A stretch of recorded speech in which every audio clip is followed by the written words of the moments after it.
My dear friend. और कहते हैं अगर आप सपने देख सकते हैं तो आप उसे पूरा कर भी सकते हैं। और पहली बार मैंने जीवन में सपने देखने की हिम्मत की और आज 10 सालों के बाद वो सारे सपने पूरे हो चुके हैं। जो सपने देखे वो भी और जो सपने नहीं देखे वो भी। ऋषि सर ने कहा था, अभी स्टेज से पहले कुछ इस तरह की लाइन को कहा था, गेस कर लें। सस्पेंस है, समझ में आ जाएगा आगे। वो तमाम सपने पूरे हो चुके हैं।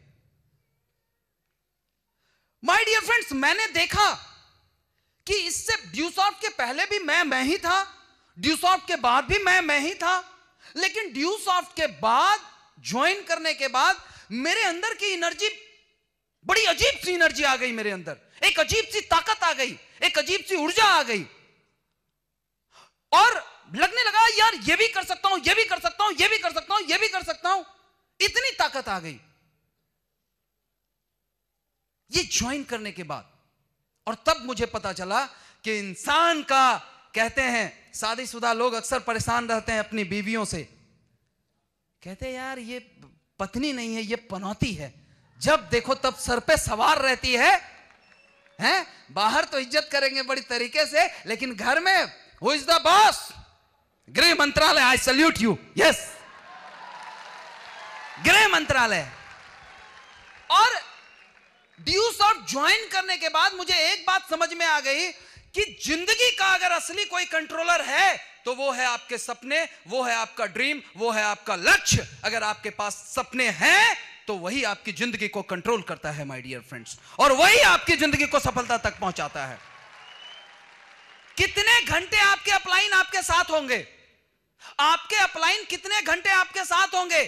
24 घंटे साथ नहीं हो सकते हैं वो, सालों भर साथ नहीं हो सकते हैं वो, पर जो सपने आपने देखे हैं वो 24 घंटे और 365 दिन सालों भर वो आपके साथ होता है। अगर आप बैठने की कोशिश करते हैं तो आपको जगाता है, उठ चल भाग, तुझे ये सपना पूरा करना है।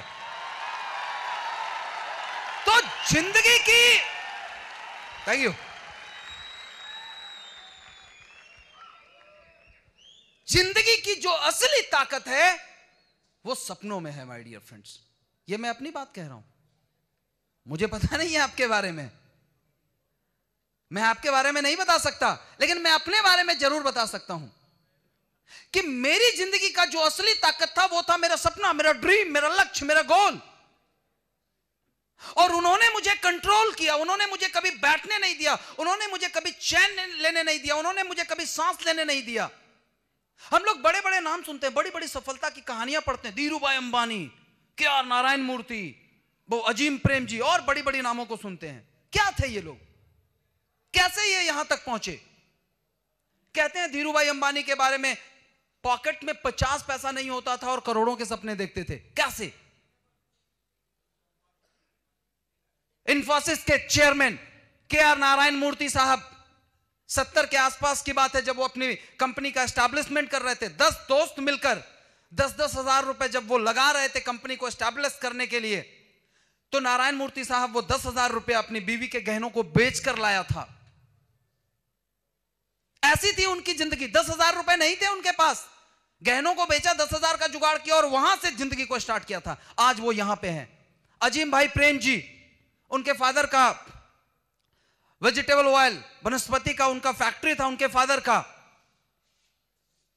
पर जब दौर चेंज हुआ, टेक्नोलॉजी का जब दौर आया, आईटी का जब दौर आया, तो अजीम भाई प्रेम जी ने सीधा एक डिसीजन लिया कि हमें चेंज करना है, और उन्होंने वेजिटेबल ऑयल से सॉफ्टवेयर की इंडस्ट्री, उन्होंने ये इंडस्ट्री बनाई और वो बन गए हिंदुस्तान के सबसे अमीर आदमी। अगर गौर करें इन तमाम लोगों की बातों को तो आप पाएंगे कि कहीं ना कहीं इन लोगों ने इतना बड़ा रिस्क लिया, इतना बड़ा डिसीजन लिया, सिर्फ इसलिए लिया क्योंकि उनके जो सपने थे वो काफी मजबूत सपने थे। उन्होंने एक ऐसा सपना देखा था, उनके सपनों में जान थी, और उनके सपने उनकी जिंदगी को कंट्रोल कर रहा था। उनके सपने इतने ताकतवर थे कि कोई आम आदमी उनके सपनों को तोड़ नहीं सकता था, और उनके ड्रीम, उनके सपने उन्हें कंट्रोल कर रहा था। धीरूभाई अंबानी को सपनों का सौदागर कहा जाता है। हिंदुस्तान का कोई अगर सबसे बड़ा सपनों का सौदागर या सपने देखने वाला आज तक पैदा हुआ है तो वो है धीरू भाई अंबानी। और सपनों के बदौलत ये लोग आज यहां तक पहुंच पाए हैं माय डियर फ्रेंड्स। और मैंने देखा कि यार ये लोग भी सपनों के बदौलत देखे कुछ नहीं थी इनकी जिंदगी, जीरो थे ये, पर आज ये पूरी दुनिया के लिए हीरो बन चुके हैं क्योंकि एक मजबूत सपना इनके पास था। मैंने देखा अपनी जिंदगी के बारे में, यार मेरे साथ भी यही हुआ है, मेरे साथ भी यही हुआ है।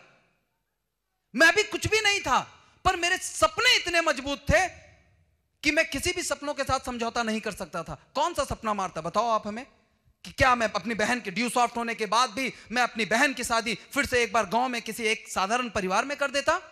क्या या सैकड़ों सालों की जिस घटिया जिंदगी को जी रहे थे मेरे मां बाप, क्या मैं ड्यू सॉफ्ट मिलने के बाद भी अपने मां बाप को उसी गांव में छोड़ देता? या अपने खानदान, अपने परिवार, या क्या मैं फिर से अपनी जिंदगी की अगर बात करूं तो वापस उसी गांव में लौट जाता जहां पर मेरे मां बाप रहते थे कि यार जिस तरह से तेरा मां बाप जिया है तू भी उस जिस तरह से जी। एक भी मेरा ऐसा सपना नहीं था जिसके साथ मैं समझौता कर सकता था और मैंने किसी भी सपने के साथ कंप्रोमाइज नहीं किया माय डियर फ्रेंड।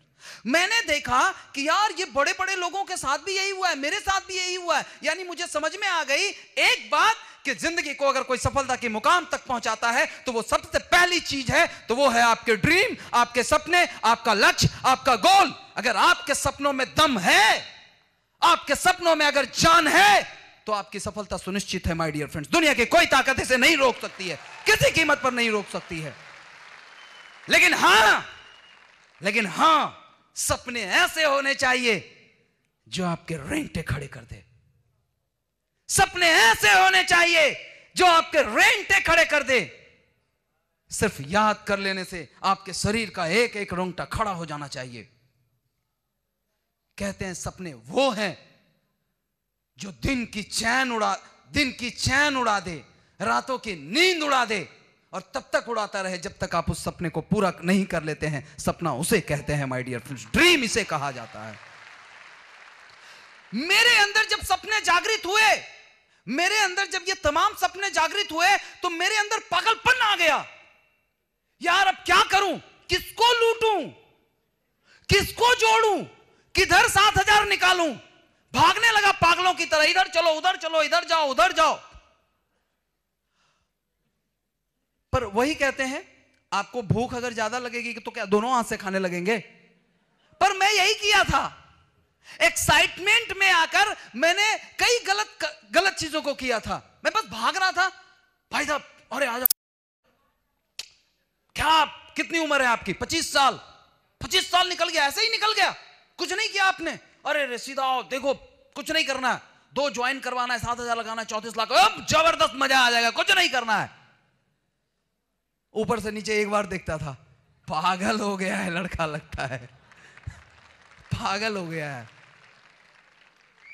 परेशान, 4, 5, 7, 10 दिन 15 दिन काम किया, परेशान, कुछ नहीं रिजल्ट मिला।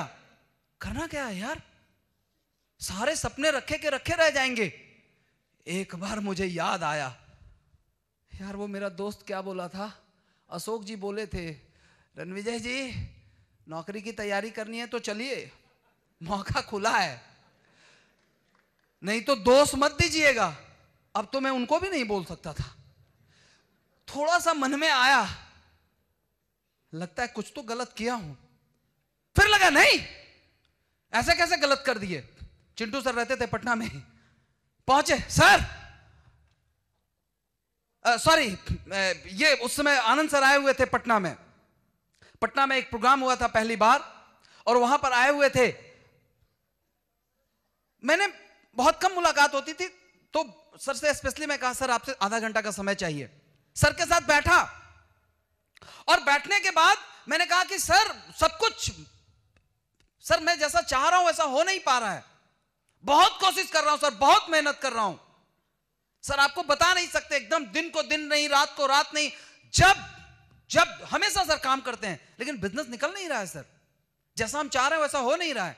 तो उन्होंने पूछा आखिर कर क्या रहे हैं आप? मैंने बताया कि सर ये मैं निकल रहा हूं सर, कुछ जो दोस्त है मैं उनके पास गया, उनको बताया तो कोई तैयारी नहीं है, ज्वाइन ही नहीं करना चाहता है। उन्होंने पूछा लिस्ट बनाया आपने? मैंने कहा लिस्ट सर बना हुआ दिमाग में है ना, लिस्ट बनाने की क्या जरूरत है, दिमाग में है सारा। उन्होंने कहा कितने लोगों को आपने प्लान दिखाया है? मैंने कहा सर 12-13 लोग हो गए, मैं 12-13 लोगों को प्लान दिखा चुका हूं सर, कोई नहीं ज्वाइन किया है। बोले बस? बोले हाँ सर, और क्या, दोस्त खत्म, अब 12-13, अब कितना दोस्त रहेगा सर? मैं शर्मीला स्वभाव का इंसान था, साई नेचर का इंसान था, किसी से दोस्ती नहीं करता था, किसी से बातें नहीं करता था। ड्यूसॉफ में आने के बाद आज आपसे बातें कर ले रहा हूं। अदरवाइज मैं दूर भागने वाला इंसान था, घर में कोई गेस्ट आ जाए तो वो अंधेरे वाले कमरे में जाके छुप जाता था, डर लगता था, ऐसा इंसान था। मैंने कहा सर 12 दोस्त हैं कहां, 12-13 बहुत होते हैं सर। बोले हाँ बहुत होते हैं। और सर ने मुझे बिठाया माय डियर फ्रेंड्स, और पहली बार एक फॉर्मूला बताया। उन्होंने कहा कि